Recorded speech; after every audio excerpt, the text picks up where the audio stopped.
So then once we go past the middle ear and where we spoke about, ear infections, potential overgrowths of bone, or even breakage of the bone that happens sometimes when there's head injury, then we get into the inner ear, which is the cochlea, that controls both hearing and balance, and then the eighth nerve, which again is the nerve that innervates both the sensory hearing organ and the balance organ.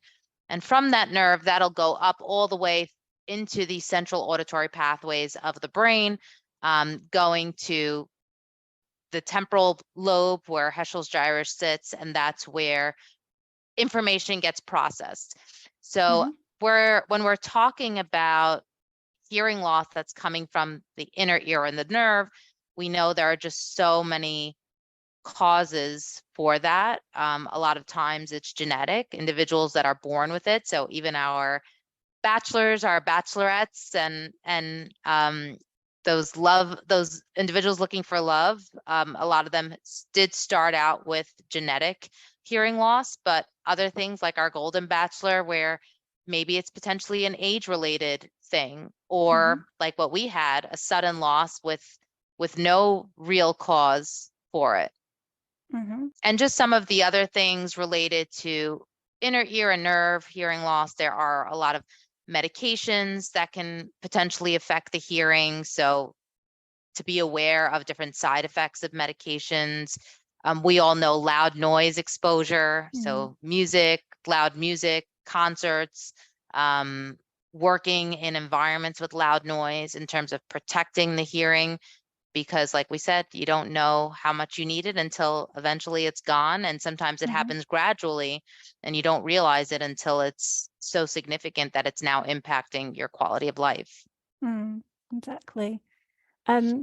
One thing that's always mentioned in my Facebook group is that when people have lost their hearing, whether it's sudden or gradual, then they've lost so much more than their hearing.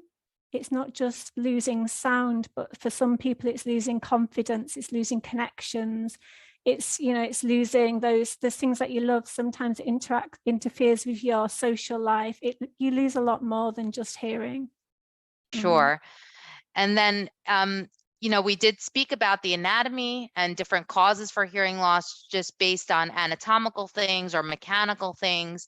But what's really interesting, and I work a lot of this with this in my private practice, is there are individuals that have completely normal mechanisms, completely normal hearing, that once we get to the level of the brain, so that's the final portion along that pathway, where everything ends and also begins and comes, in terms of the bottom up processing portion of it.